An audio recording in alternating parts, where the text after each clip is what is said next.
Kansas City born, moved away from there to Peoria, Illinois. I mean, swap one Midwest town for the other Midwest town, but basically it was a life that revolved around corn and cornfields, up to the point when I moved to Chicago. So, yeah, as a How old were whippersnapper. you when you moved? 14, 15, Okay. just into that second year of high school, and then moved to the big city. No brothers and sisters, only child. And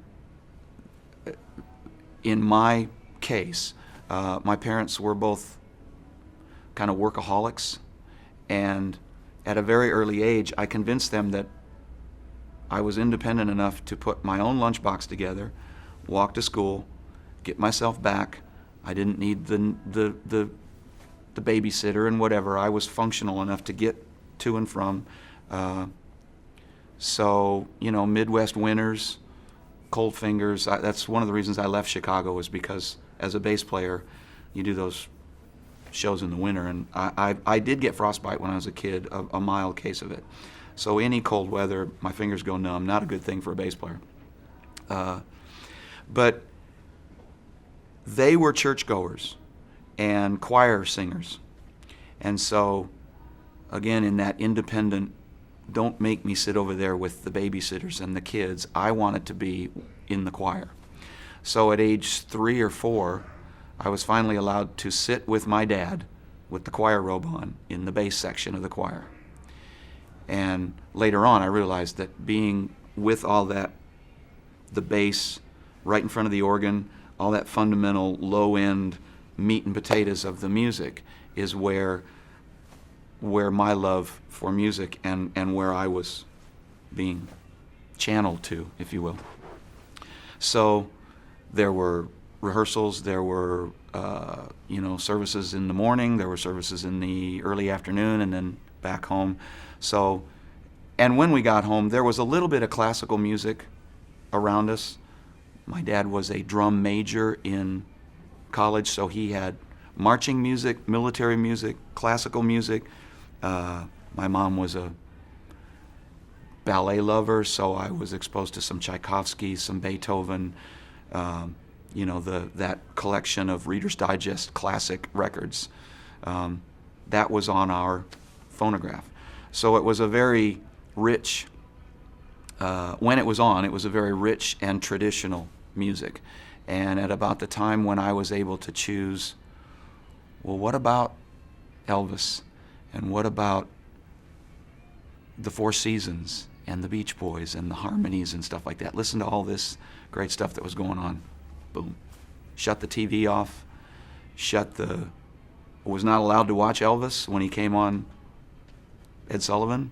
So it was, here's that thing that's drawing you into this. And then boom, then the wall came down. You can't go any further. And of course, so I would get in trouble. They would leave in the morning to go to work, and I still had that 45 minutes where I'm supposed to go to school. And I would sneak out at the time, the Tchaikovsky record, and I would listen to Swan Lake over and over again before going off. Or then it was the Four Seasons record, or then it was the Vic Damone or Frank Sinatra, or whatever I could get my hands on that was to expand, And I would leave the stereo on. I would forget to shut it off. And then they'd come home later on at night, and I'd go, "Were you?" No. I didn't. I didn't. Well, how come it's blazing hot? It's been on all day. You must have done something. Oh, wow, okay, yeah. I listened to one. I forgot to turn it off. And I got busted for that about 3 times, and finally, begged to be able to listen to some music. And then that was it up to the point where we moved away to this whole new environment, Chicago, from the cornfields to Chicago, Chicago suburbs. And at that point, there were guys around me who were all starting to go, let's form a band. And so I'll tell you this funny story. This was my business introduction and my musical introduction at the same time. I told some of those people that, yeah, I can sing. I'd love to sing in this thing if that's possible. And I was asked to come along and be the backup singer. And there was a bass player who played saxophone, and he had the bass, and he was playing all the wrong notes. And so I said to him, we're buddies, and I said, this is the way it really goes. Here's the notes. And then the singer would come in, and he was the lead singer because he had the PA. Right, of course. You know that story. And the truck. And he wasn't singing the right notes. So one day the drummer pulls me aside and says, if you can sing the right notes and you can play bass, we can get rid of those two guys and we'll all make more money. And 5 days later, we were a four-piece band, and that was the beginning of it. How did you know how to play bass? From all of that life in the bass section, because that didn't just go away when 4 or 5 years old or whatever. Then I started singing the bass parts 2 octaves up, and then only 1 octave up, and then the voice changed and all of that. So I was programmed to hear bass notes and hear it from the floor up, as just a very, very small child.